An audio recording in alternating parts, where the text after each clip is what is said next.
It's a beautiful morning, and I'm having a small breakdown because I cannot deal with the multicolored nightmare that is the paint situation in the kitchen any longer.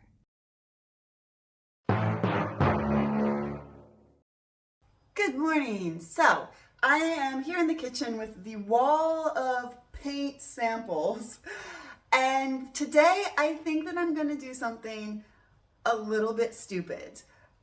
Basically, I woke up this morning, I've been thinking about this for a couple of days, and I've just reached the end of my rope with this whole process because I've tried all of these colors. It takes, time and effort and some money to buy paint samples, to keep trying them. They're not the right one. It's been 6 months that I've been doing this. I can't make a decision. So basically what I've decided to do is just go for it. I've been really limited by the paint samples that are available in our hardware store, which is where I've been buying paint for the house, because they just have whole genres of color that have zero samples available for them. Like, for example, pale green. Pale green. This is the palest green that they have in a paint sample. And while I am happy and would much prefer to have a sample of the color I'm going to paint first to see what it's like, I think that color is pale green, so I'm kind of out of luck on the sample front.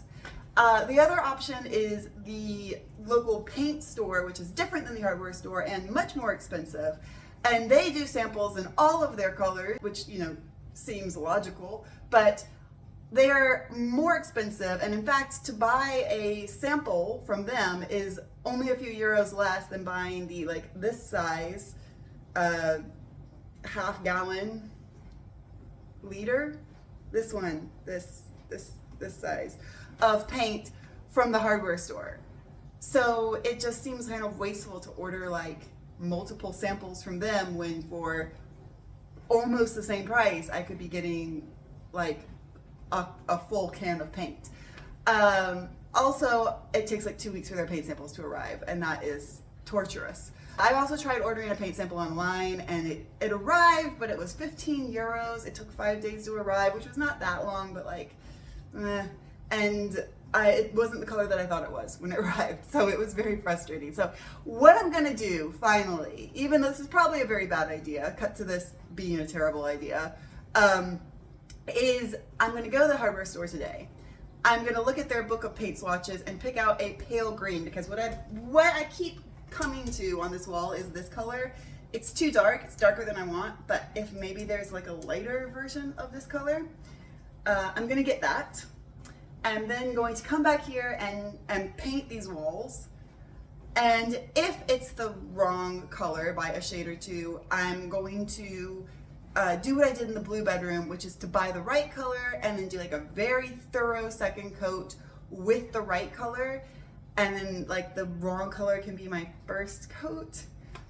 It worked okay in the blue bedroom. I know it sounds insane, but it worked okay in the blue bedroom. But I can't do this anymore. I want this kitchen to be done. I cannot take it. Anyway, that's what's happening. Let's go. Also, I just started the dishwasher, so if you hear a weird noise, it's because I, for some reason, decided to start the dishwasher right before I started filming, because my organizational skills are, well, they've been destroyed by this. This 6 months of annoyance is just, I can't anymore with this.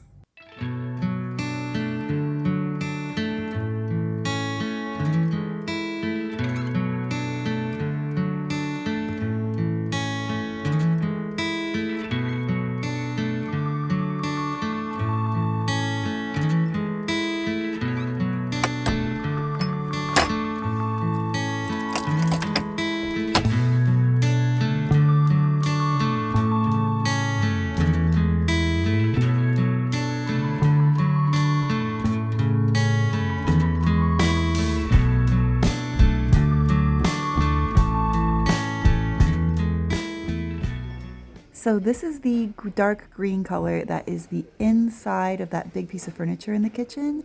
And these are the pale greens that I'm looking at to go with it. I think as long as they look good together, then it's going to work really well for the kitchen. I'm looking at this Vert Serpollet color, And I'm also looking at this Nunfar. Fortunately, I don't have to pronounce it. But I think I'm actually going to go with the unpronounceable one because I'm a little worried that this Vert Serpollet is too blue. So I think that's going to be my choice right now.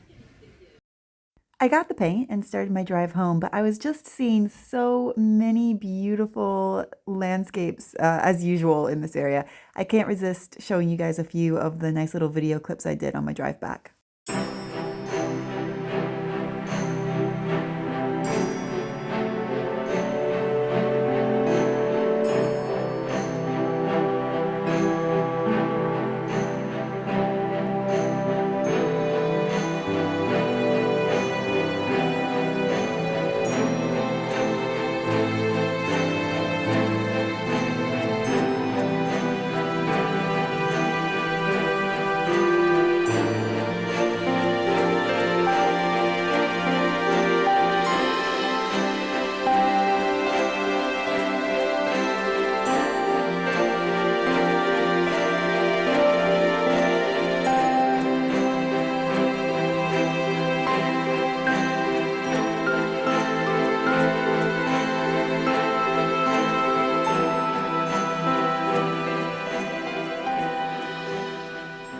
I just got back home and I'm gonna jump into the garden for a little while and try to do some aerial training. It is not warm, it is cold.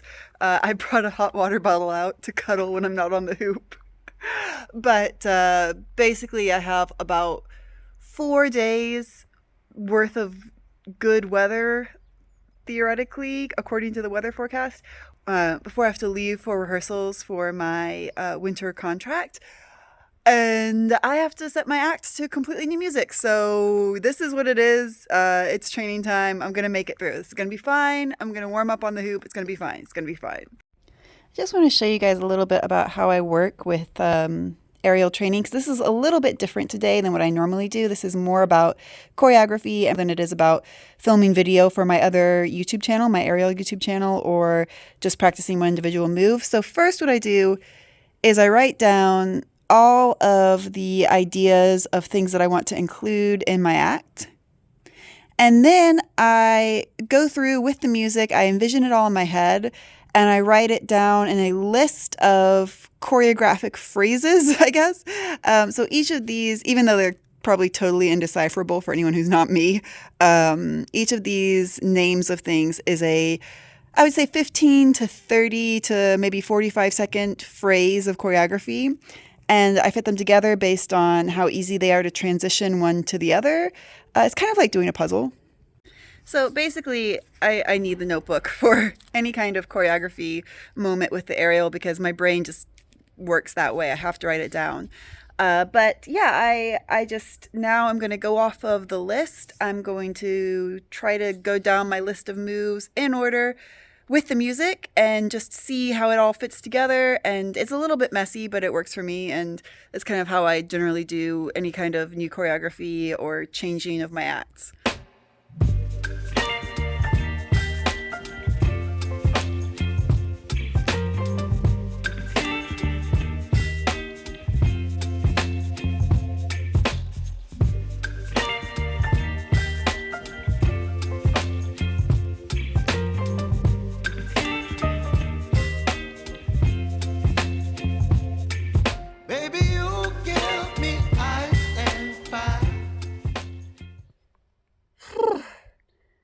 That was a lot of training, but although I didn't do my number with the new music all the way through, I did the first half several times and the second half several times with the music. So all that's left to do is put them both together. So I think I'm going to call it a day on the aerial, move back inside the house and start painting.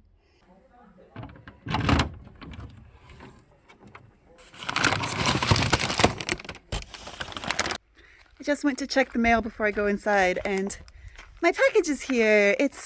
I think it is another curtain for the bedroom because I ordered curtains before and it turned out to be one curtain. So I've ordered a second one.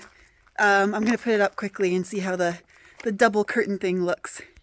Actually, maybe what I should do is first paint some primer over the color swatches in the kitchen And then while that dries, curtain time, and then color time in the kitchen because the rest of that wall is ready to be painted. That'd be good.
I'm so pleased with them. They make the window look twice as big. Probably they're blocking a little bit of light. It does seem slightly darker in here, but I will take that because the window just seems giant in that wall now. Look at that. Oh, and they're this really nice, thick velour. The fabric is just so soft and thick. So I think they're going to really help when they're closed with the extra air coming in and making it colder in the winter. I did intentionally get them slightly too long because I like the look of them kind of pooling on the floor. And if I change my mind later, I can always hem them and take them up. Very, very happy with how they're looking now, though. I'm also glad that I went with that little ruffle on the top where it covers the entire curtain rod. I think that looks nice. You don't have the rings involved. It's just curtain ruffle. It's cute.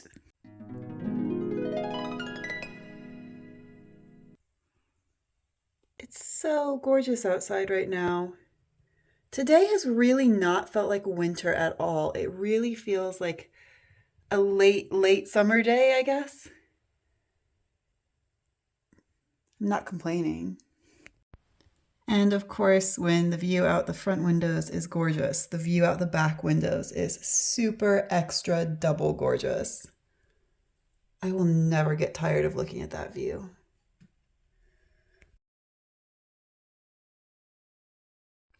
I've done 2 coats of primer over the paint swatches. I think I'm going to start on the other side of the wall, over there, and then work my way over here. Maybe by the time I get over here, the primer will be dry.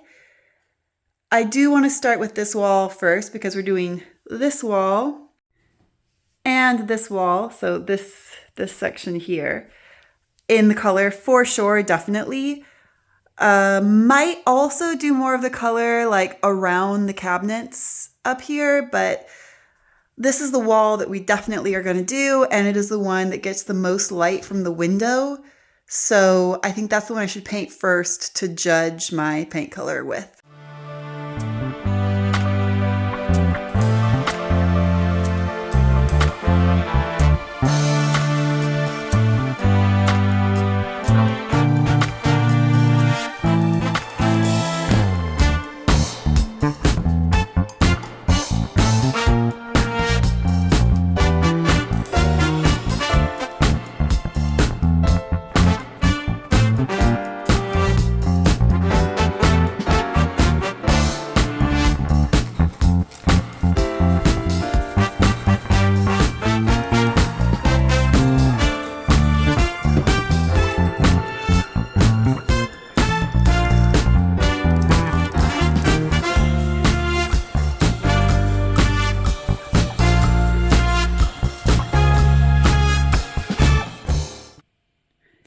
It's hard to tell because it's nighttime, and as we learned in the blue bedroom, the color of a light colored paint like this looks vastly different at night than it does in the day. But I think I love it. However, one small obstacle has come up, and that is that I didn't paint behind this giant piece of furniture because it's incredibly heavy and I didn't want to have to move it tonight. So I think what I'm going to do is let this coat of paint dry, and then tomorrow morning see how it looks in the light, make sure that I do actually love it, and then move that bad boy out of the way, paint behind it, paint the other section of wall that I'm sure we're painting, and then decide if we're painting more wall, if I should go and get more paint because I didn't have enough paint to do 3 walls, only 2. So I guess the next step is I'm going to show you guys what this looks like in the daylight tomorrow morning. So I will see you there.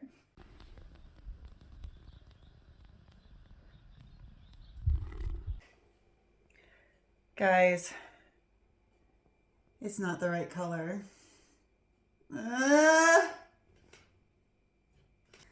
Now that I see it in the daylight, it's just too, I don't want to say bright, I guess maybe yellow. Like it's not that yellow, but it's like a yellow based green, and it's just a little bit like leaning towards lime, and it's not the one. However, there is a bright side. The bright side is that this is not quite the right color, but it is very close. And when I was at the hardware store yesterday buying the paint, there was another color that I did really hesitate between this color and that color. And it was just one shade more subdued, maybe slightly more of a blue base, maybe a little bit more like a sagey green. So what I'm gonna do is go back to the paint store and buy a small can of that color, come back here, try it out. If it's okay, then we'll do a second coat entirely in that color. And I think that will be right. This is so close to being the right color. It's so close, and that's why it's so infuriating. However, since this heralds in a new, exciting day of painting, the frustration. I think I'm gonna leave this video here and start part 2 of the paint process in the next video, because I think it's going to be maybe a process. Anyway, so stay tuned.